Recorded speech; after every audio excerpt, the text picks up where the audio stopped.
Hello my dear students, in this video you will learn how to solve important questions within stimulated time. Okay, time really matters a lot. Okay, in order to crack the exams, अगर कोई भी exam crack करना चाहते हो तो जो सबसे important role है वो किसका है बताओ? टाइम मैनेजमेंट, राइट, और एक्यूरेसी. ओके तो आप किस तरह क्वेश्चन सोल्व करते हो वो ज़्यादा मैटर करता है. As far as English is concern, अगर हम बात इंग्लिश की करें तो you know English is easy. Do remember, सबसे पहले तो आप याद रखो कि इंग्लिश जो है बहुत आसान है. ठीक है, तो करना क्या है, दिक्कत बच्चों को क्यों आती है, क्योंकि ज़्यादातर जो बच्चे हैं ना वो एक्चुअली हिंदी मीडियम के होते हैं, तो एक फोबिया जैसा बना होता है कि I am unable to solve the question.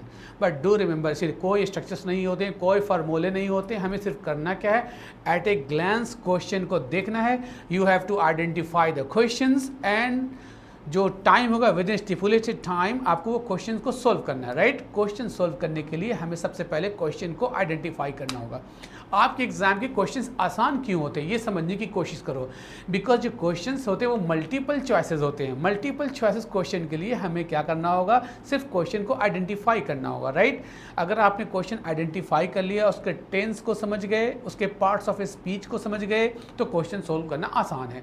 कई बच्चे वर्ड को देखकर पहचान ही नहीं पाते हैं कि ये वर्ड नाउन है, एडजेक्टिव है, प्रोनाउन है, प्रीपोजिशन है, कंजक्शन है, क्या है, ये कौन से टेंस में, प्रेजेंट में, पास्ट में, फ्यूचर में, एक्टिव में है, पैसिव में, डायरेक्ट है, इनडायरेक्ट है. जिसे ये समझ में ना आए तो it will become a Herculean task. बहुत डिफिकल्ट काम हो जाएगा उसके लिए. लेकिन अगर आपने सीख लिया आइडेंटिफाई करना, क्वेश्चन पहचानना, तो फिर वो आंसर भी देना आसान हो जाएगा. बात समझ में आ रही है? तो आपको सबसे पहले जो इंपॉर्टेंट काम है वो क्या करना है, आइडेंटिफाई करना है. सिर्फ दो ही चीज़ों पे मेहनत करनी है. कौन कौन सी चीज़ें वो बताओ. The first thing is identification. Question को आइडेंटिफाई करो. देखो ये कौन सा पार्ट्स ऑफ स्पीच है, क्या ये वर्ड नाउन की तरह यूज़ हुआ है, वर्ब की तरह यूज़ हुआ है, एडजेक्टिव की तरह यूज़ हुआ है, राइट, कौन से टेंस में. अगर आपने पहचान लिया तो फिर सोल्व करना आसान है. तो आइडेंटिफाई करना है, फिर उसके रूल्स हैं. ठीक है, हर टॉपिक के अलग अलग रूल्स हैं, ग्रामर के अलग अलग रूल्स होते हैं. ठीक है, इंग्लिश आसान क्यों होती है, you know, because her cheese English में लिखी होती है. अगर आप न्यूज़पेपर पढ़ रहे हो, मैगजीन्स पढ़ रहे हो, बुक्स पढ़ रहे हो, सारे जो लिखे होते हैं वो इंग्लिश में होते हैं ना. तो इसके लेकिन कुछ इंपॉर्टेंट रूल्स है जो मैं आपको सिखा दूँ, ताकि वो क्वेश्चन देखते ही आप फटाफट क्वेश्चन सोल्व कर दो. राइट, बड़े बड़े क्वेश्चन तुरंत सोल्व हो जाएंगे. अगर मैं आपको बताऊँ एक्टिव पैसिव के क्वेश्चन, तो पूरे क्वेश्चन को पढ़ने की भी ज़रूरत नहीं है. ठीक है, वरना क्या करते हैं, ज़्यादातर जो बच्चे होते हैं ना सारे क्वेश्चंस को पढ़ते हैं, फिर मल्टीपल चॉइसेस होते हैं 4, उस क्वेश्चंस को पढ़ते हैं. It consumes much more time. Okay, तो ऐसे से बचने के लिए हमें क्या करना है, सिर्फ क्वेश्चन को आइडेंटिफाई करो और देखो तुरंत क्वेश्चन सोल्व कर दोगे. 4 to 5 सेकंड्स के अंदर एक क्वेश्चन सोल्व कर दोगे. इसी तरह से कुछ ही मिनटों में काफ़ी क्वेश्चन आप सोल्व कर सकते हो. राइट, तो I am here to enable you how to solve the question. Therefore आप हमसे जुड़े रहें, बने रहें और देखें ध्यान से. ठीक है, and try to understand.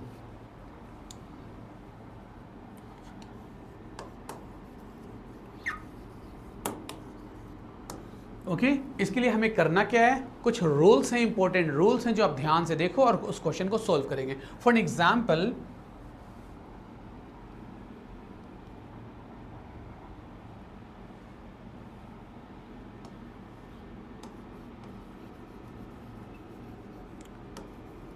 I remember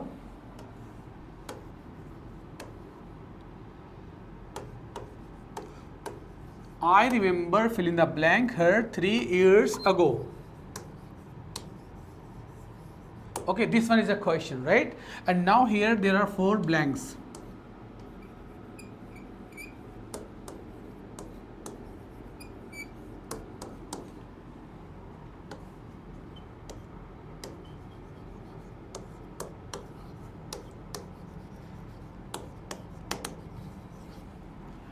Look at the question, please. So here the sentence is I remember fill in the blank her 3 years ago.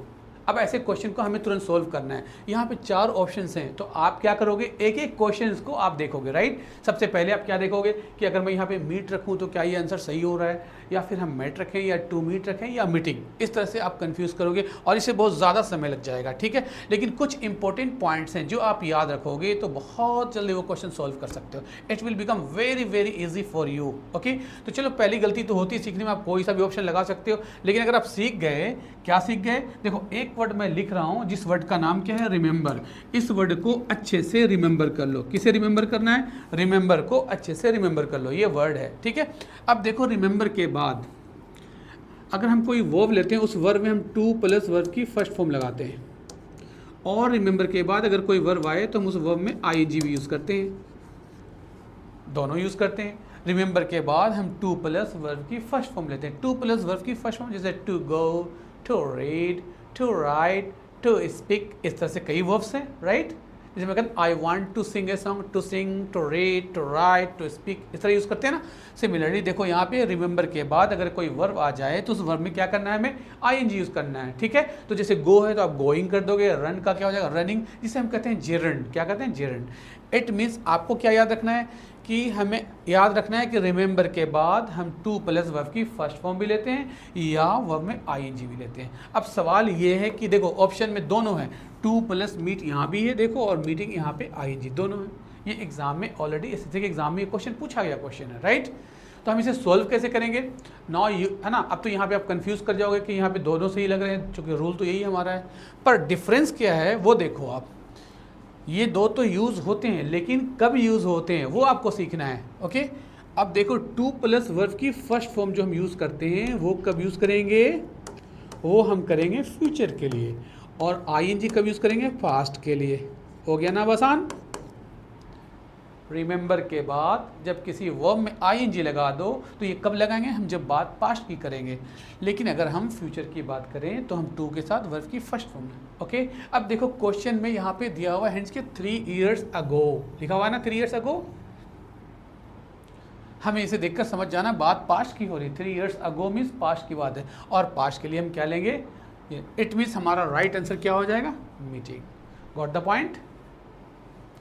I remember meeting her 3 years अगो, मुझे याद है मैं उसे 3 साल पहले मिला। कब मिला था मैं, 3 साल पहले।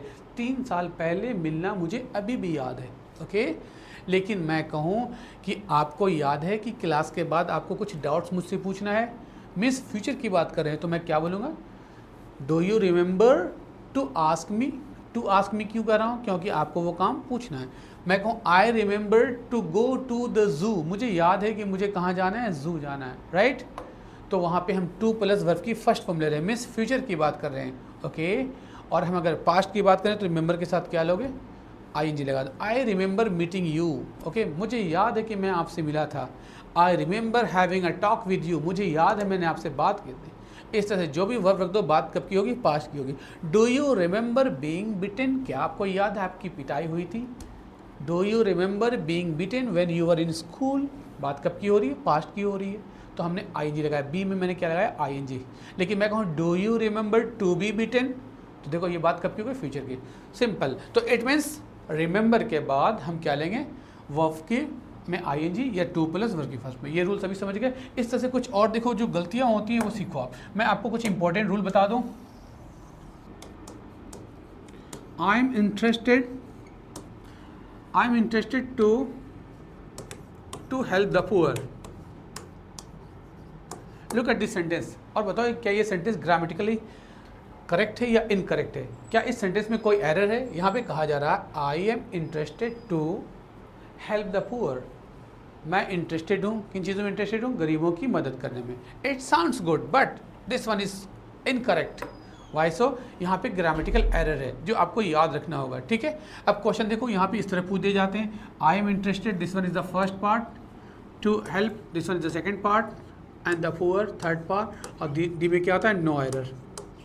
इस तरह से क्वेश्चंस होते हैं, right, and you have to find out the error, ठीक है। आपको क्या करना है, कुछ पॉइंट्स याद रखना है जिससे आपकी गलती नहीं होगी। अब देखो यहाँ पे वर्ड है इंटरेस्टेड, इंटरेस्टेड के बाद हम टू हेल्प नहीं यूज़ करते। देखो एरर यहाँ पे, इंटरेस्टेड के बाद हम क्या लेते हैं, इन, ये आप याद रखोगे, इंटरेस्टेड इन डूइंग समथिंग, जो भी हो वर्ब में आईएनजी लगा दोगे, in doing something, okay. Interested in doing something, तो यहाँ पे क्या हो जाएगा, आई एम इंटरेस्टेड, टू के बाद क्या लो, इन लो, और जहाँ अगर हेल्प है तो हेल्पिंग कर दो, डू है तो डूइंग है ना। तो यहाँ पे क्या लिखोगे, I am interested in helping the poor, this is right sentence, okay. I am interested in teaching English, I am interested to teach English नहीं बोलना आपको, इंटरेस्टेड के बाद टू नहीं यूज़ करना, राइट। टू प्लस वर्ब की first form नहीं use करना, आप क्या यूज़ करोगे, इन के बाद वर्ब में आई लगा दोगे। What the point. Now I am interested in cycling, I am interested in playing cricket, I was much interested, I was much interested in cycling, swimming, fishing, gardening.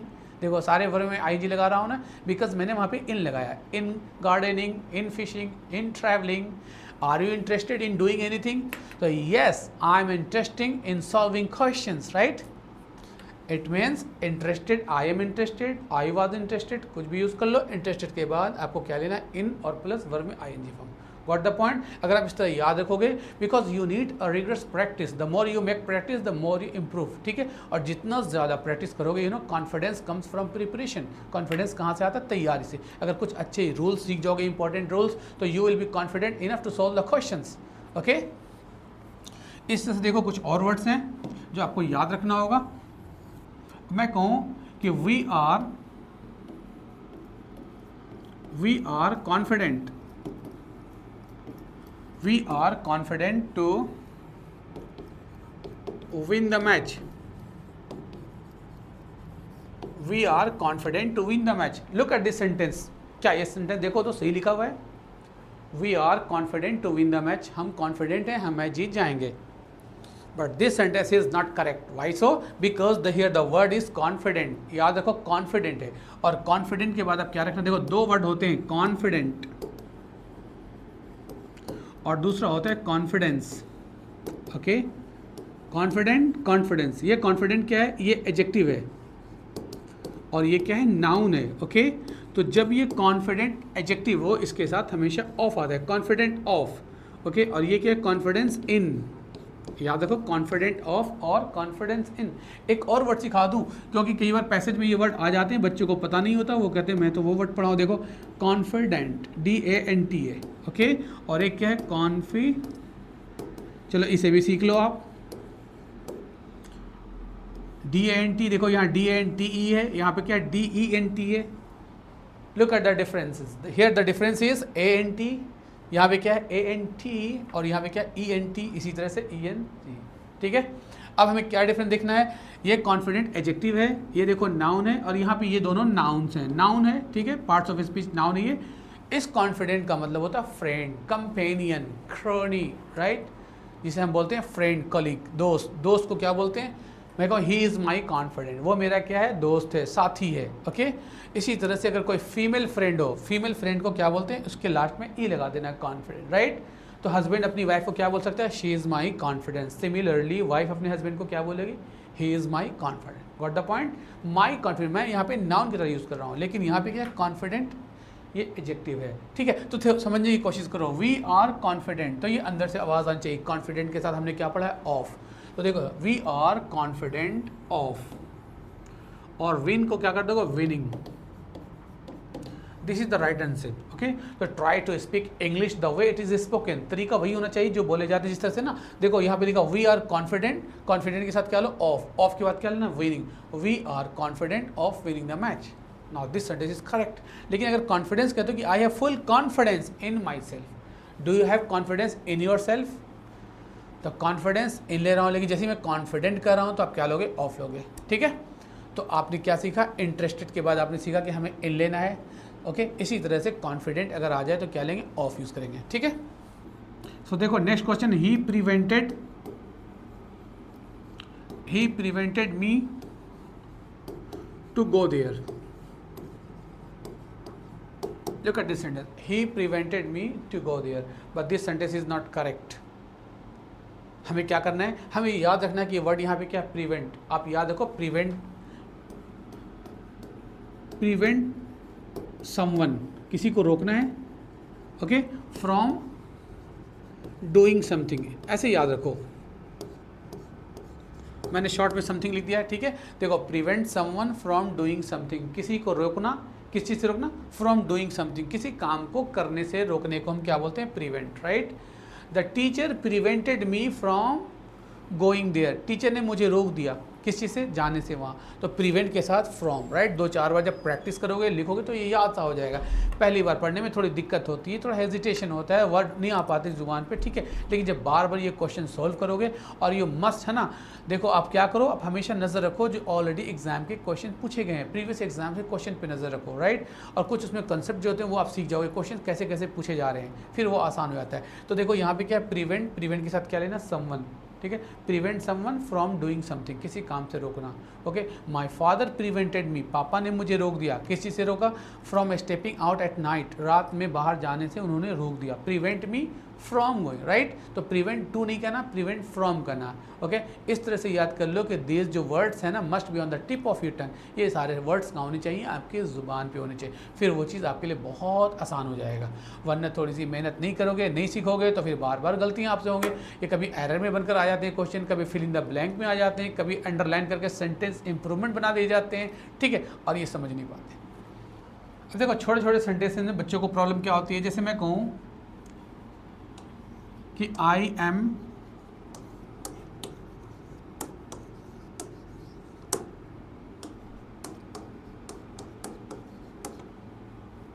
ठीक है, I M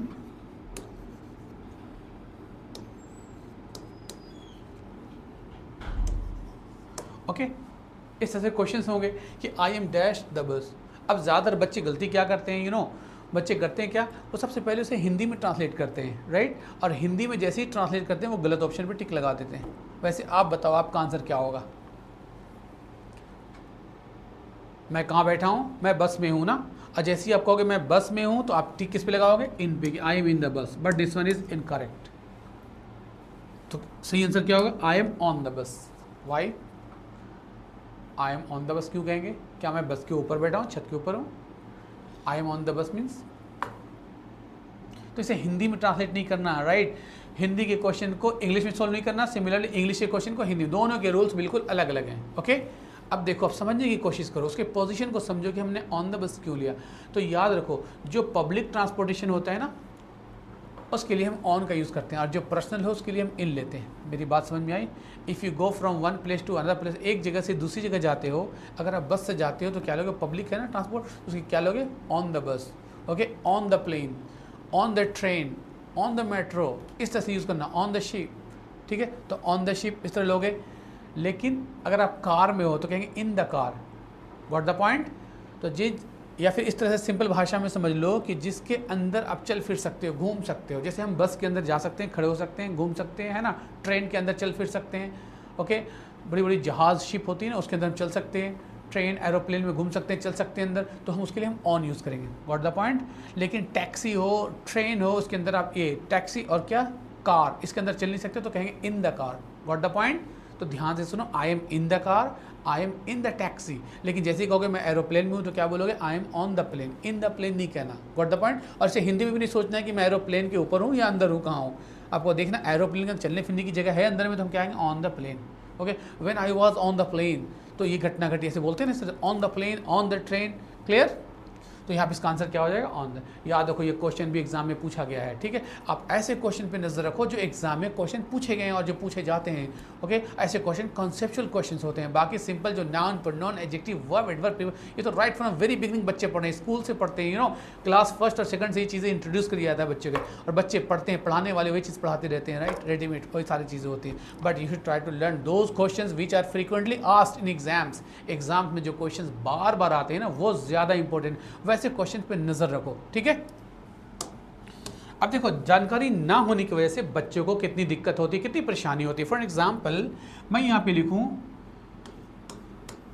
he died, okay, fill in the blank, overeating, ज्यादा खाने से उसकी मौत हो गई, okay.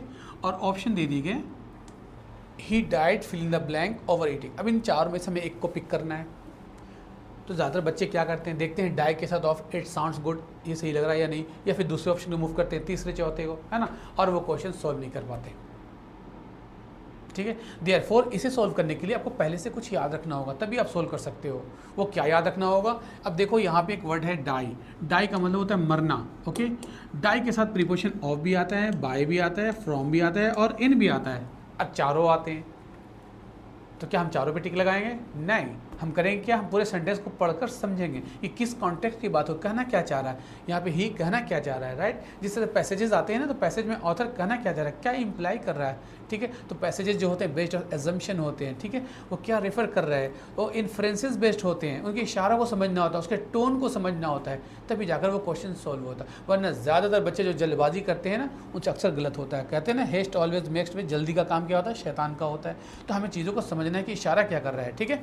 अब देखो यहाँ पे डाई ऑफ है। अब हमें सीख लेना है कि इनका प्रयोग कब करेंगे, चारों का यूज़ कब करेंगे, तभी हम सबसे अप्रोप्रिएट आंसर पे टिक रहेंगे। अगर मैं आपको चारों का रूल सिखा दूँ, फिर इसके बाद मैं आपसे क्वेश्चन पूछूं, तो आपसे एक भी गलती नहीं होगी। क्यों गलती नहीं होगी? क्योंकि आप चारों का रूल सीख चुके हो, ठीक है। तो ध्यान से ज़रा मेरी बात सुनो। आप देखो, डाई ऑफ आप कभी यूज़ करोगे जब किसी इंसान की मौत किस चीज़ से होती है, डिजीज़ से होती है। याद रहेगा, जब कोई इंसान किसी बीमारी से मर जाता तो हमें डाई ऑफ बोलना, ये आपको याद रखना है। मैं कहूँ ही डाइड ऑफ टाइफॉइड, किससे मरा वो? He died of cancer, he died of brain haemorrhage, right. He died of kidney failure, he died of heart attack. Nowadays many people are dying of heart attack. सारी बीमारियों का नाम बता रहा हूँ, यू नो। इस तरह से आप देखो, कोविड-19 का नाम सुना होगा, right. Lakhs of people, you know, हज़ारों हज़ार लोग, यू नो, दे डाइड, वो मर गए किस चीज़ से? Of covid. Got the point. तो जैसे ही बीमारी का नाम देखोगे, अंदर से आवाज़ आ जाए डाई ऑफ। अगर याद नहीं है आपको, तो फिर से गलती होगी आपसे। चलो, बात समझ में आ गई। तो कब यूज़ करेंगे? Die of disease. या फिर इसके अलावा अगर कोई भूखा मर जाता है, हंगर, ओके, हंगर हो, कोई थर्स्ट हो, प्यासा मर जाता है, तो हंगर, थर्स्ट एट्सेट्रा, तो हमें क्या लेना? Of. He died of hunger, वो है भूखा मर गया। ही डाइड ऑफ थर्स्ट, प्यासा मर गया। ही died of starvation. Got the point. तो इट मीन्स डाई के साथ ये प्रीपोजिशन आते हैं। अब किसी भी तरह कोई भी बीमारी हो जिसका नाम आपको पता होगा, ठीक है, तो उसके बाद हम प्रीपोजिशन क्या लेंगे? ऑफ लेंगे। ये आपको याद रखना पड़ेगा, you will have to remember, okay. इसी तरह से देखो, दूसरा प्रीपोजिशन बाई है। बाई कब लेंगे? तो जब, यू नो, जब कोई इंसान वंस ओन हैंड मरता है, अपने हाथों से मरता है। अपने हाथों से मरने का मतलब क्या? अपने हाथों से मरने का मतलब क्या है? जिसे हम कह सकते हैं अपनी भाषा में सुसाइड। क्या? जब वो केस सुसाइड का हो तो क्या लेंगे? बाई। आप क्वेश्चन पढ़कर समझ जाओगे। जैसे मैं कहूँ, she died, fill in the blank, hanging herself, फांसी देकर वो मरी है। तो फांसी देकर खुद इंसान कब मरता है? जब वो सुसाइड करता है। तो हम वहाँ पे बाई का यूज़ करेंगे। What the point? He died, okay, he died by jumping of a third story building. तीसरी मंजिल है ना, 3 मंजिला मकान था, वहाँ से वो छलांग लगाकर उसने जान दे दी, मतलब सुसाइड किया। तो बाई का यूज़ करेंगे। What the point? He died by consuming poison, poison पीकर वो मर गया। बाई, मैं बाई की यूज़ कर रहा हूँ क्योंकि केस क्या है? ऑन है, खुद अपने हाथों ही इंसान मर रहा है, तो हम बाई का यूज़ करेंगे। Got the point. जब बीमारी हो तो ऑफ यूज़ करेंगे, और सुसाइड वगैरह केस हो तो फिर बाई का यूज़ करेंगे। देखो, फ्रॉम कब यूज़ करते हैं? फ्रॉम यूज़ करते हैं जब किसी के इफेक्ट से कोई इंसान मरता है। किससे? किसी के इफेक्ट से। The effect of something, okay, the effect of something. अच्छे से याद रखो ये, द इफेक्ट ऑफ समथिंग। अगर किसी इंसान की मौत होती है किसी के प्रभाव से, तो फिर क्या लेंगे? फ्रॉम। फॉर एग्जाम्पल देखो, यहाँ क्वेश्चन क्या? He died, fill in the blank, overeating. ये न कोई बीमारी है, न भूखा है, न प्यासा। यहाँ पे क्या? ओवर ईटिंग, ज़्यादा खाने की वजह से मरा है। उसका इफेक्ट क्या हो? बोलो, ज़्यादा खाने की वजह से मरा है, राइट। तो फिर हम यहाँ पे क्या लेंगे? ही डाइड फ्रॉम। आ गई मेरी बात समझ में? अगर मैं कहूँ वो ज़्यादा उसके शराब पीने से उसकी मौत हुई है, तो he died from over drinking, okay. पेट में इतना ज़्यादा तकलीफ थी, उसे इतना ज़्यादा दर्द हुआ कि वो बर्दाश्त नहीं कर सका और फाइनली उसकी जान चली गई। तो क्या बोलोगे? ही died from. Got the point. तो फ्रॉम कब यूज़ करोगे? जब किसी के प्रभाव से, इफेक्ट से किसी इंसान की जान जाती हो। इसी तरह से आप इन देख लो। इन का यूज़ हम कब करेंगे? इन का यूज़ करते हैं जब कोई एक्सीडेंट में बंदा मरता है। एक्सीडेंट में बहुत से लोग मरते हैं, एक्सीडेंट होता है, क्रश होता है ना, ऐसा। इन सभी के लिए हम क्या लेंगे? एक्सीडेंट। कोई लड़ाई चल रही हो, बैटल है ना, वॉर है, जब किसी इंसान की मौत होती है तो उसमें हम क्या यूज़ करेंगे? इन यूज़ करेंगे। Got the point. Do you remember? आपको क्या याद है? How many people died in the, you know, Ahmedabad में क्रैश हुआ था ना, तो बहुत से लोग की जान गए थे एयर क्रैश में, तो क्या बोलेंगे? They died in air crash, ठीक है। कभी अर्थक्वेक में लोग मर जाते हैं, कभी कोई भूकंप आता है, कहीं कुछ होता है। तो जब इस तरह से इंसान की मौत होती है तो वहाँ पे क्या लेंगे, डाई इन। ये बात समझ में आ गई, ये 4 मतलब आप समझ गए होगे। तो देखो, और अगर मैं बात करूँ डाई के साथ, देखो डाई के साथ अभी तो मैंने आपको ऑफ सिखाया, बाई, फ्रॉम, इन। आपको पता है डाई के साथ और भी क्या आ सकता है, फोर भी यूज़ कर सकते हो, डाई फोर। आप बताओ डाई फोर हम कब यूज़ करेंगे? तो डाई फोर कब यूज़ करते हैं, जब कोई कॉज हो। कॉज मीन्स कारण। ओके, ये कैसे यूज़ करेंगे? मैं कहूँ he died for his country, वो मरा किसके खातिर, बोलो।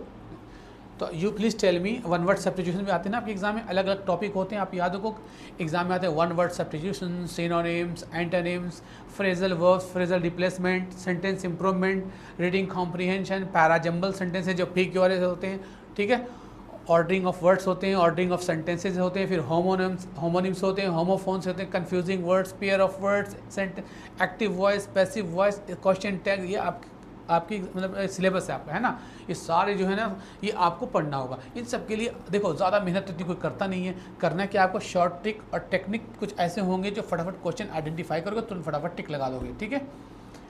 तो उसे समझना आपको। देखो डाई फॉर यूज़ करते हैं कॉज के लिए, जैसे मैं कहूँ a person who dies for a good cause, a person who dies for a good cause is called, 4 option होंगे, वन वर्ड सब्जेक्ट क्वेश्चन पूछ जाएंगे। A person who dies for his country is called, तो उसे क्या बोलते हैं, जो इंसान अपने देश के लिए मरता है उसे हम बोलते हैं मार्टर। क्या बोलते हैं? मार्टर का मतलब क्या होता है, शहीद। ओके, तो एक कॉज के लिए मरता है, उसमें एक कॉज होता है, मरने के पीछे एक कॉज है। तो जब कॉज हो तो हम क्या लेंगे, for. He died for his country, मतलब अपने देश पे शहीद हो गया वो। He died for his country, he died for his religion, he dies for anything, लेकिन उसके पीछे चाहे गुड कॉज हो या बैड कॉज हो, ठीक है, लेकिन एक कॉज हो, तो हम क्या लेंगे, फॉर। मुझे उम्मीद है कि आपको ये बात समझ में आ गई होगी। अब मैं कुछ अगर आपसे क्वेश्चन पूछूं, मैं कहूँ कि he died fill in the blank cancer, तो आपने जैसे देखा कैंसर, आपको इसका आंसर मिल गया होगा। क्या आंसर होगा इसका, ही डाइड ऑफ कैंसर, ठीक है। इसी तरह से अलग अलग सिचुएशन हो तो आप इसके अलग अलग प्रिपोजिशन यूज़ कर सकते हो।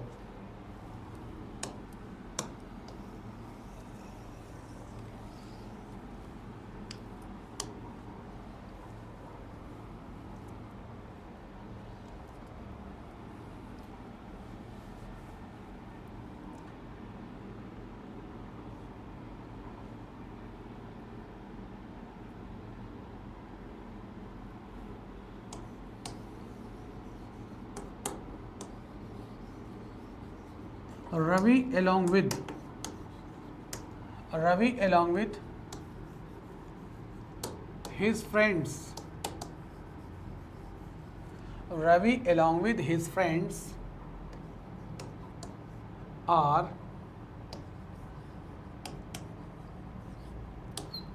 going to market। आपको इस सेंटेंस देखना है और एट ए ग्लांस, एक नज़र में, सरसरी नज़र से देखना है इसे और क्वेश्चन को सॉल्व करना है, ठीक है। अब ऐसे क्वेश्चन दिए जाते हैं, कभी ये एरर बना दिया जाता है, ऑब्लिक देकर ABCD पार्ट कर दिया जाता है, ABCD तक, है ना, या फिर उसे क्या कहा जाता है, जिस पार्ट में एरर होता है उसे अंडरलाइन करके 4 ऑप्शन दे दिए जाते हैं, या फिर उसे फिल इन द ब्लैंक कर दिया जाता है। क्वेश्चन पूछने का तरीका बदल जाता है, लेकिन क्वेश्चन का रूल सब एक ही जैसा होता है, ठीक है, एक ही होता है, उसे हमें समझकर आइडेंटिफाई करना और सॉल्व करना है। आप ज़रा इस क्वेश्चन को पढ़ो और देखो कि आप इस क्वेश्चन को सॉल्व कर पाते हो कि नहीं। ओके, खुद को जज करो कि whether you are able to solve the question और नॉट। Ravi along with his friends are going to market, क्या ये सेंटेंस सही है? तो शायद आपसे ये गलत हो जाए, बट याद रखो कि अगर आपको ये रूल पता हो ना तो आप फटाफट क्वेश्चन सॉल्व कर दोगे। अभी मैं इसको समझाने के बाद जब मैं आपसे क्वेश्चन पूछूंगा तो आप फटाफट इसका जवाब दोगे, ठीक है। तो देखो यहाँ पे सवाल क्या है, यहाँ पे रवि है और साथ में कौन है, उसके दोस्त हैं, है ना। लेकिन ध्यान रहे कि हमें देखो रूल क्या है कि यहाँ पे वर्ड जो है along with, इस पे नज़र रखो। आपको क्या रूल याद रखना है कि along with, जिस सेंटेंस में along with से 2 सब्जेक्ट ज्वाइंट हो, सब्जेक्ट 1 और सब्जेक्ट 2, ओके, तो the verb should be taken according to the first subject. According to which subject? First subject. Here the first subject is this one, जो along with से पहले हो, हमें सिर्फ उसी को देखना है। तो पूरे सेंटेंस में आपको कुछ भी नहीं देखना, सिर्फ 2 ही चीज़ देखना, सब्जेक्ट देखना है और क्या देखना है, सब्जेक्ट और वर्ब। इट मीन्स सब्जेक्ट देखने में 1 सेकंड, वर्ब देखने में 2 सेकंड और आंसर लिखने में 3 सेकंड, राइट। तो इट मीन्स 3 to 4 सेकंड्स में आपको क्वेश्चन सॉल्व करना है, ठीक है। तो इसके लिए विथ एक्यूरेसी के लिए you will have to do herculean task. क्या करना, खूब कड़ी मेहनत करनी होगी। ऑलरेडी बहुत सारे जो क्वेश्चन पूछे गए हैं एग्जाम में, प्रीवियस एग्जाम में, वो क्वेश्चन सॉल्व करने होंगे। तो बहुत सारे क्वेश्चन को देख देख कर यूं ही फटाफट फटाफट फट टिक लगा दोगे आप, सारे क्वेश्चन आपके सही होते चले जाएंगे, ठीक है। तो देखो इसका आंसर क्या होगा। एलोंग विथ से पहले देखो एक सब्जेक्ट है रवि, और एलोंग विथ के बाद क्या है, हिज फ्रेंड्स। 2 सब्जेक्ट्स है ना, पर in this case the verb should be taken according to the first one. So here the first one is Ravi, therefore we have to take is rather than are. हमें यहाँ पे क्या लेना है, is लेना, ना कि हम are लेंगे, क्योंकि हम बात रवि की कर रहे हैं। अब आप कहोगे दोस्त, यहाँ बहुत सारे दोस्त हैं तो हमने आर क्यों नहीं लिया। नो, यहाँ कहें along with, ये तो साथ लग गए हैं, रवि के साथ लग गए हैं। मैं आपको कहूँ कि आप आज डिनर पे आओ, ठीक है, लेकिन आप आओगे अपने साथ दोस्तों को लेकर, तो मैं तो आपको कह रहा हूँ ना, आपके दोस्तों को तो नहीं कह रहा। अलोंग विथ योर फ्रेंड, वो साथ हो जाएंगे आपके, लेकिन आप मेन सब्जेक्ट हो और आप अपने दोस्तों को लेकर आ रहे हो, तो the sentence should be taken, है ना, verb should be taken according to the first subject. Got the point. तो ऐसे कौन कौन से वर्ड्स हैं वो भी सीख लो आप। कौन कौन से ऐसे वर्ड्स हैं जिनके बाद हम वर्ब की फर्स्ट फॉर्म लेते हैं, I mean subject first use करते हैं, वो आपको याद रखना है। तो सुनो, मैं बता दूं कि अगर 2 सब्जेक्ट ज्वाइंट किससे हों, एलोंग विथ या टुगेदर विद या विद या विदाउट या अकम्पनीड बाई या बिसाइड्स या इन एडिशन टू या रादर देन, एज, बहुत सारे वर्ड्स लिख दे रहा हूं मैं, आप इसे लिख लो प्लीज़, नोट डाउन। अब देखो यहाँ पे एलोंग विथ है, इसके जगह पे देखो वर्ड बदल दिया था अलग अलग एग्जाम में, ठीक है, और बच्चे कंफ्यूज हो जाते हैं। मैं सारे वर्ड लिख दे रहा हूँ ताकि आपको दिक्कत ही नहीं हो, ओके। अब देखो यहाँ पे along with है, दूसरा वर्ड लिख लो together with, तीसरा लिख लो with या without, चौथा लिख लो like या unlike,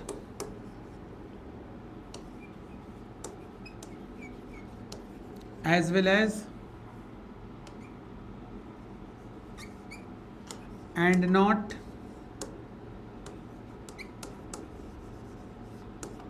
accompanied by,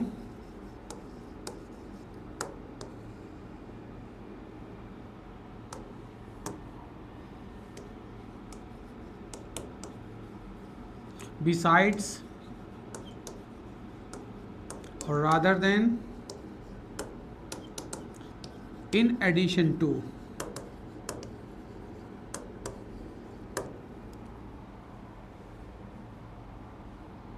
ठीक है, मैंने सारे वर्ड्स लिख दिए ताकि आपको दिक्कत ना हो, ठीक है।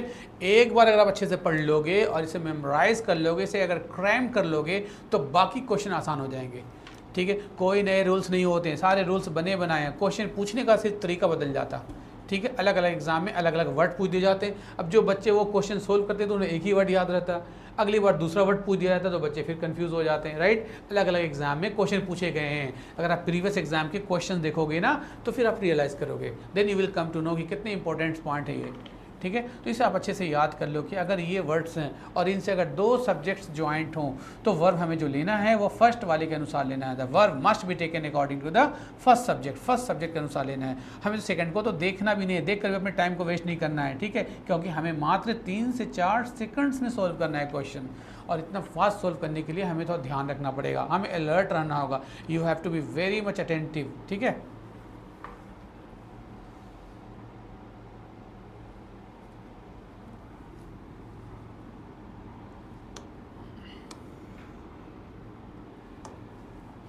लुक एट, मैं कहूँ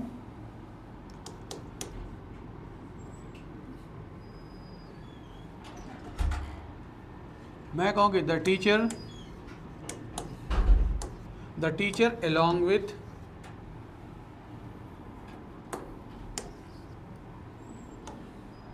द टीचर, और मैं दूसरा वर्ड ले लूँ the teacher as well as, okay, the teacher the teacher as well as all students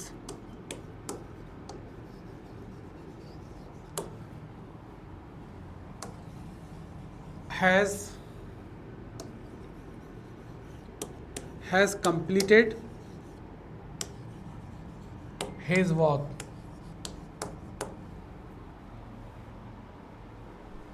Look at this sentence. The teacher as well as all students has completed his work. क्या ये sentence सही है? तो हमें क्या करना है, वो रूल लगाना है. ओके देखो यहाँ फटाफट कि हमें यहाँ पे देखना as well as, right. As well as से पहले क्या है, टीचर है. It means we are talking about the first subject. तो द होल सेंटेंस, अब ये पूरे सेंटेंस में बात किसकी हो रही होगी, टीचर की. तो आप फोकस किस पे करो, टीचर पे. तो देखो टीचर के लिए हमने क्या लिया, has. Okay the teacher has completed and for a teacher we have to take his या her. ओके अगर वो फीमेल टीचर है तो आप यहाँ पे हर लोगे, मेल टीचर है तो क्या लेंगे, हिज लेंगे. इट मीन्स ये सेंटेंस क्या है, करेक्ट है. अगर यहाँ पे देयर लोगे तो गलत हो जाएगा. मेरी बात समझ में आ गई होगी आपको. The teacher as well as all students. अब ऑल स्टूडेंट को देखना नहीं, क्योंकि हमें इसको लेना ही नहीं है, क्योंकि यहाँ पे एज वेल एज वर्ड है. एज वेल एज आता है तो हम क्या लेते हैं, फर्स्ट वाले को फॉलो करते हैं, सेकंड वाले को फॉलो नहीं करते. बात समझ में आ गई. तो ऐसे क्वेश्चन को आप देखते ही तुरंत सॉल्व कर दोगे. मैं एक क्वेश्चन बोल रहा हूँ, आपको शायद सुनते ही इसका आंसर मिल जाए, राइट. आप जैसे ही देखोगे, मैं कहूँ द मैनेजर, ध्यान दो, फर्स्ट सब्जेक्ट क्या है, द मैनेजर. फोकस कर लो, द मैनेजर की बात हो रही, बाकी को इग्नोर कर दो. द मैनेजर, और इसमें से कोई सा भी वर्ड ले लो, in addition to. The manager in addition to all teaching and non, है ना, स्टाफ, या कोई मैनेजर्स के बाद कोई सा भी स्टाफ हो, all staff. Okay is playing football या आर प्लेइंग फुटबॉल. तो द फर्स्ट सब्जेक्ट इज क्या है बताओ, मैनेजर. तो सिंगल मैनेजर, मैनेजर्स नहीं बोल रहा हूँ, तो मैनेजर है तो क्या लेंगे, इज लेंगे, राइट. मैं कहूँ the prime minister of India. Okay the prime minister of India together with all the ministers. एक तरफ प्राइम मिनिस्टर हैं, बाकी तरफ क्या हैं, बहुत सारे मिनिस्टर्स हैं. तो हम किसके अनुसार फॉलो करेंगे, फर्स्ट वाले के अनुसार. ठीक है, तो the prime minister along with या together with all the ministers, ठीक है, इज़ बिजी. क्या बोलेंगे, इज़ बिजी. आर नहीं कहेंगे क्योंकि हम बात किसी करें, प्राइम मिनिस्टर की. Got the point. तो जब सेंटेंसेस इस तरह से ज्वाइंट हो, ये सारे वर्ड्स मैंने लिख दिए हैं, ठीक है. इसे याद कर लोगे कि जब अगर वर्ड्स हों तो हमें क्या लेना, फर्स्ट वाले को फॉलो करना है, सेकंड वाले को फॉलो नहीं करना. मुझे उम्मीद है कि आपको ये बात समझ में आ गई होगी, ठीक है.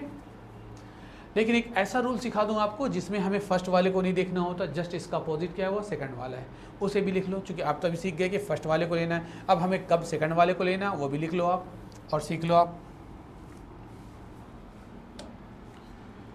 तो देखो एक वर्ड है यहाँ पे, नाइदर नॉर. मैं देखो और अगले वीडियो में फिर मैं अलग अलग वर्ड इंट्रोड्यूस कर दूंगा, ठीक है. अभी मैं जो इंपॉर्टेंट कुछ पॉइंट्स हैं वो आपको समझा दूं ताकि आप क्वेश्चंस फटाफट सोल्व कर लो. क्योंकि सबसे ज़्यादा ज़रूरी क्या है, क्वेश्चन सोल्व करना. अब क्या करते हैं बच्चे, बहुत मोटी मोटी किताबें पढ़ते रहते हैं, बहुत सारे रूल्स पढ़ते रहते हैं, भूलते रहते हैं. ज़्यादा रूल पढ़ने की ज़रूरत नहीं है, बस वैसे क्वेश्चन पर नज़र रखो, ठीक है, जो एग्जाम में आते हैं, उसके जो इंपॉर्टेंट रूल्स हैं वो क्वेश्चन सोल्व कर लो, ठीक है.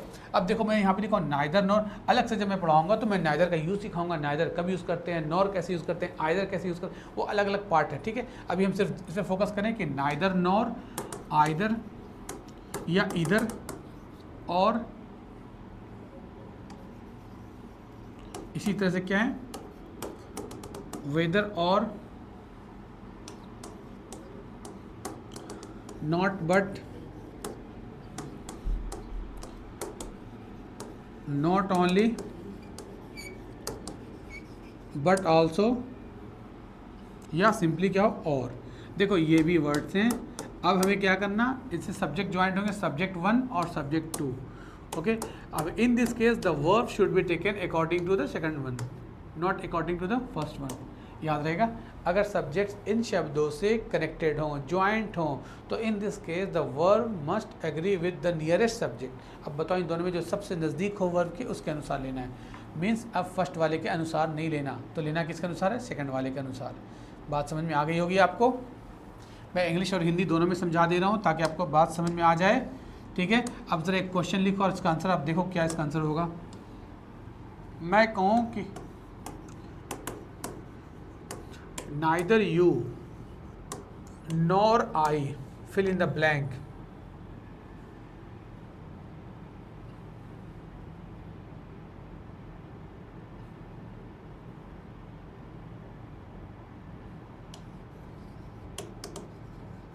Going to market.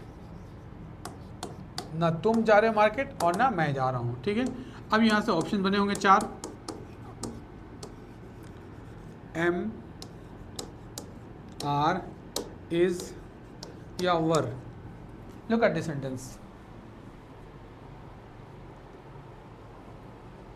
Neither you nor I dash going to market. अब आप क्या करोगे, ऐसा नहीं करना आपको कि एक एक करके चेक करोगे कि I am going, I are going, I is going, I were, ऐसा नहीं करना. हमें देखना क्या है कि यहाँ पे दो सब्जेक्ट्स हैं. क्या है, एक है यू और दूसरा क्या है आई, और ये दोनों ज्वाइंट किससे हैं, नाइदर नॉर. और आपने ये रूल सीखा है नाइदर नॉर या आइदर और के साथ हम किसे लेते हैं, बाद वाले को लेते हैं. तो सेकंड सब्जेक्ट क्या है, आई है, तो हम फोकस किस पे करेंगे, सिर्फ आई पे करेंगे. ओके अब देखो आई के साथ आर नहीं आता, आई के साथ इज नहीं आता, आई के साथ वर नहीं आता. It means the right answer is, क्या बात समझ में आई. Okay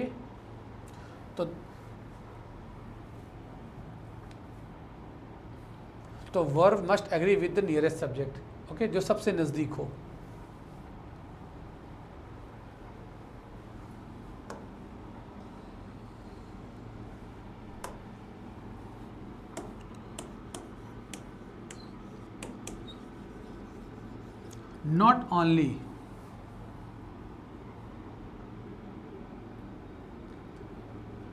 Not only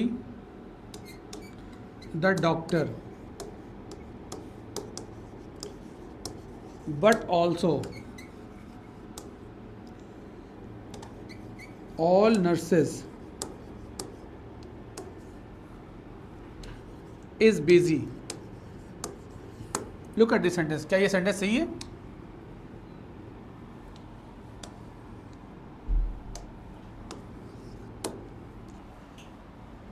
Not only the doctor but also all nurses is busy. तो बताओ सब्जेक्ट क्या है, डॉक्टर या नर्सेज. दो डॉक्टर हैं, मतलब दो सब्जेक्ट्स हैं और आप कंफ्यूज कर जाओ किसे लूँ. अगर डॉक्टर है तो हम इज लेंगे, नर्सेज हैं तो हम आर लेंगे, और अगर दोनों को कंसीडर करोगे तो आर आएगा. तो कंफ्यूज नहीं होना आपको देखना क्या रूल क्या है कि नॉट ओनली बट आल्सो. ये रूल है कि जब not only but also say subject joint हो तो हम बाद वाले को लेते हैं, मतलब नज़दीक वाले को लेते हैं वर्ब से. अब देखो यहाँ पे इज़ वर्ब है, इसके नज़दीक बताओ नर्सेज हैं या डॉक्टर है, तो नियरेस्ट कौन सा है. ओके तो ऑल नर्सेज के लिए हम इज़ नहीं लेते, ऑल नर्सेज बहुत सारी नर्सेज हैं तो क्या लेंगे यहाँ पे are. So the right sentence is not only the doctor but also all nurses are busy. आई बात समझ में. तो इस तरह से हम सॉल्व करते हैं. बात समझ में आ गई. ये इंपॉर्टेंट रूल्स हैं, ये आपको याद रखना है. You will have to remember, right. याद रखना ताकि क्वेश्चन आसानी से सॉल्व हो जाएं, चाहे वो एरर्स के होंगे.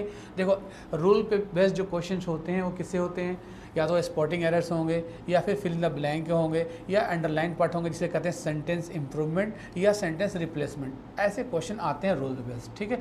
और कुछ पार्ट जो है वो सिनोनिम्स, एंटोनिम्स, वो कुछ वोकैब्स होते हैं. ज़रा 2 मिनट में बता दूं आपको कि वोकैब्स कैसे हम सॉल्व करेंगे. देखो वोकैब जो है ना वो बहुत आसान कैसे होते हैं कि अगर आप डेली कुछ पढ़ने की आदत आपको है, रीडिंग, न्यूज़पेपर पढ़ते हो, रीडिंग करते हो आप, या कोई सी भी बुक पढ़ते हो आप इंग्लिश की, ठीक, और उसे पढ़कर अगर आप समझते हो, चीज़ों को देखते हो, तो वो वर्ड, कुछ वर्ड हैं जो बार बार आएंगे जो आपको परेशान करेंगे. तो उन वर्ड को अगर आप सीख लोगे ना तो आसानी होती है. लेकिन ज़्यादातर वर्ड कैसे सीखते हैं, there are millions of words. क्या is it possible for you to mug up each and every word. क्या सारे वर्ड्स को आप याद कर सकते हो. No, not at all. नहीं, आप ऐसा नहीं कर सकते. इतने सारे वर्ड्स आपसे याद ही नहीं होंगे. तो करना क्या है, हमें फिर उसके लिए कुछ शॉर्ट ट्रिक्स है ना यूज़ करना है, और कुछ ऐसे वर्ड्स पे नज़र रखना है जिनकी फ्रीक्वेंसी ज़्यादा है पूछने की, जो एग्ज़ाम में आते ही रहते हैं बार बार. तो जो कुछ इंपॉर्टेंट वर्ड्स हैं पहले उन पर नज़र रखो आप, ठीक है. और उनके क्या करना है, हमें उस वर्ड को देखो कि उसे मिलते जुलते कोई वर्ड्स हमने कहीं देखा है या नहीं देखा है, ठीक है. किसी इंसान की शक्ल को देखते हो ना तो शक्ल देखती भाई मैंने कभी देखा है इसे, क्या है ना, ऐसे रिकॉल करते हो ना चीज़ों को, तो उसे रिकॉल करो कि हमने इस वर्ड को कहाँ देखा है, किससे मिलते जुलते कुछ वर्ड आ रहे हैं नहीं आ रहे हैं, ठीक है. फिर उसके टोन को देखो, ये पॉजिटिव है या नेगेटिव है. तो आप इस तरह से उसके नियरेस्ट आंसर तक आ जाओगे, ठीक है. और मैं तो सजेस्ट करूँगा कि एक एक वर्ड के ज़्यादातर वर्ड सीखो, जिसे कहते हैं सिनोनिम्स. सिनोनिम्स सीखने से फ़ायदा क्या होता है कि 4 ब्लैंक होते हैं ना, तो 4 ब्लैंक में 3 एक जैसे वर्ड होते हैं, एक डिफरेंट होता है, ज़्यादातर ऐसा होता है. तो अगर कोई एक वर्ड आपसे पूछा गया, कहा गया इसका अपोजिट बताओ, तो जब अपोजिट पूछा जाएगा एंटोनिम, तो 3 उसके सिनोनिम्स होंगे. आप देखोगे 3 तो एक जैसे हैं, फटाफट से क्रॉस कर दोगे, ये तो हो नहीं सकता. जो ऑड वन है, सबसे डिफरेंट है, वो हमारा आंसर हो गया. इस तरह से ट्रिक और टेक्निक को फॉलो करोगे तो क्वेश्चन फटाफट सॉल्व कर दोगे, ठीक है. ये मैटर नहीं करता कि आप कितना पढ़ते हो, ये मैटर करता है कितना समझते हो और कितना स्मार्टली क्वेश्चन सॉल्व करते हो.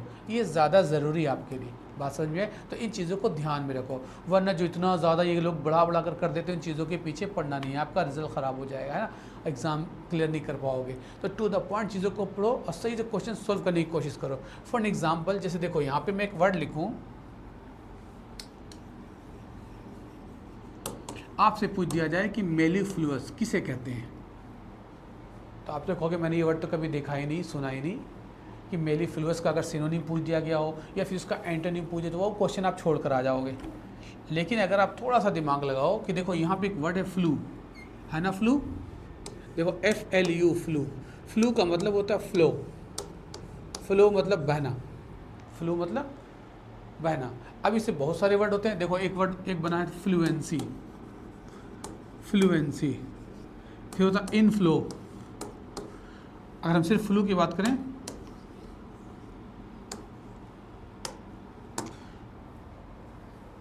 अब देखो क्या है, कॉन्फ्लुएंस, इन्फ्लुएंस, ऐसे बहुत सारे आपने वर्ड सुना होगा। आपका तो he is a fluent speaker, he is a fluent speaker, he speaks English fluently, eloquently, smartly. तो ये जो वर्ड फ्लू वर्ड आ रहे हैं ना, तो फ्लू का मतलब होता है फ्लो। आपने नाम भी सुना होगा स्वाइन फ्लू, तो कहीं ना कहीं वर्ड को रिलेट कर रहे हो कि हमने फ्लू पढ़ा है। अब फ्लू में देखो वर्ड क्या आ गया, यहाँ पे एक मेली है और दूसरा वर्ड क्या, OUS।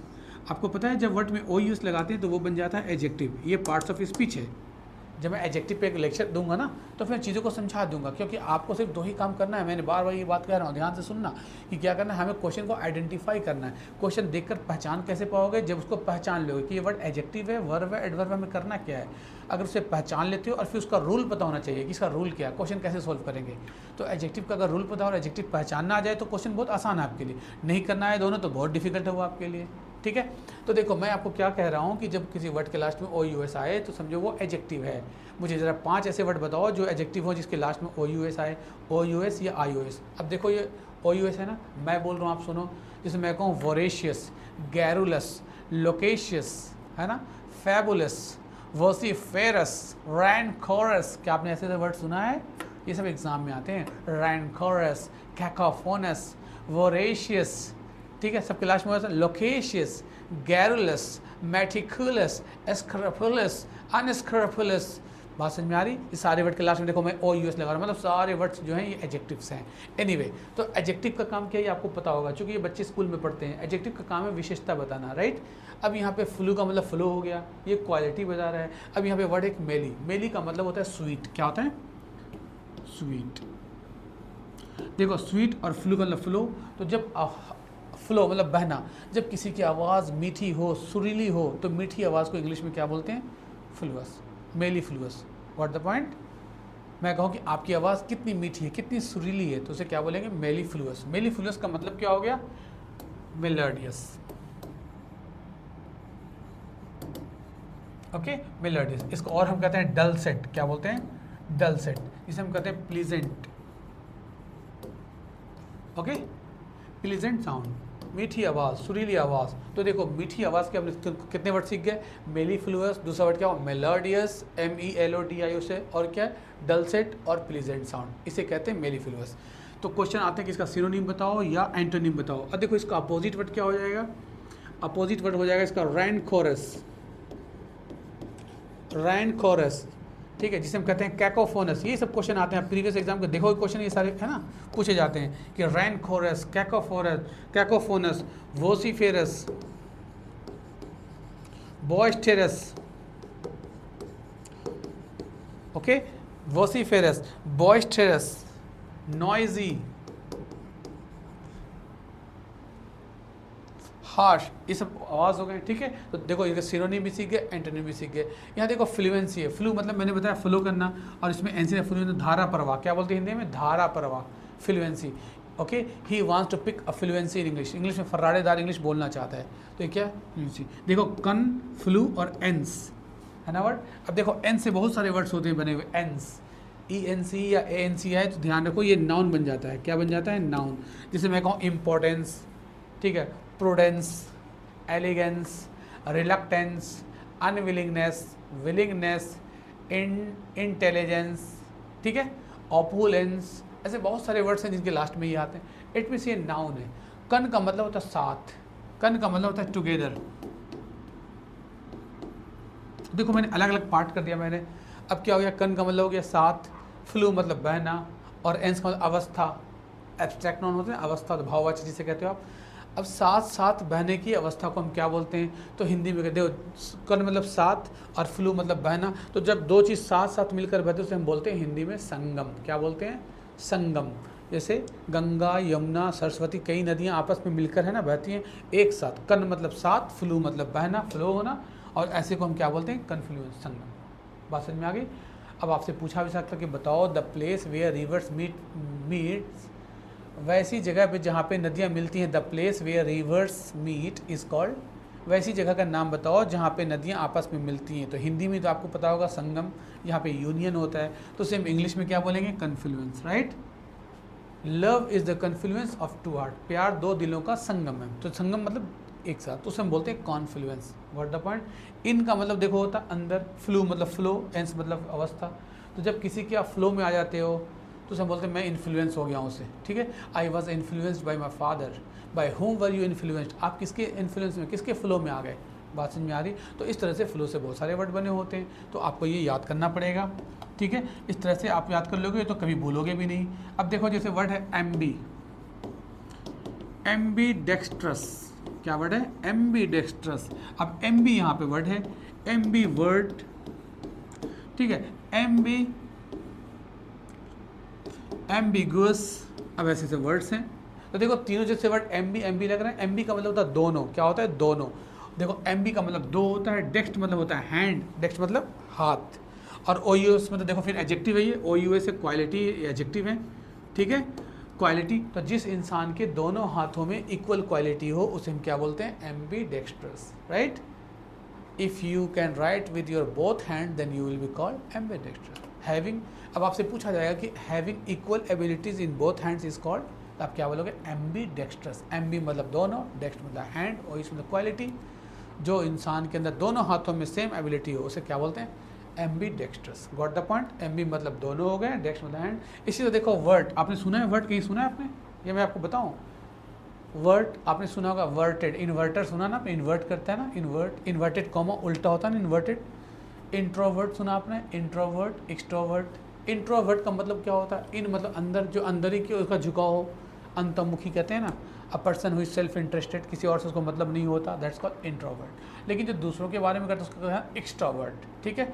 और एम्बी का मतलब होता है दोनों, मतलब जो इंट्रोवर्ट भी हो और एक्सट्रोवर्ट भी हो उसे क्या बोलते हैं, एम्बीवर्ट। जो आशावादी भी हो और निराशावादी भी हो, ऑप्टिमिस्ट भी हो, पेसिमिस्ट भी हो, दोनों हो तो क्या बोलेंगे उसे, ambivert. Are you an ambivert, मतलब क्या आप दोनों हो, तो आप बोलते हैं दैट डिपेंड्स ऑन सिचुएशन। कभी आप एम्बीवर्ट बन जाते, आई मीन कभी इंट्रोवर्ट बन जाते, कभी एक्सट्रोवर्ट। Got the point.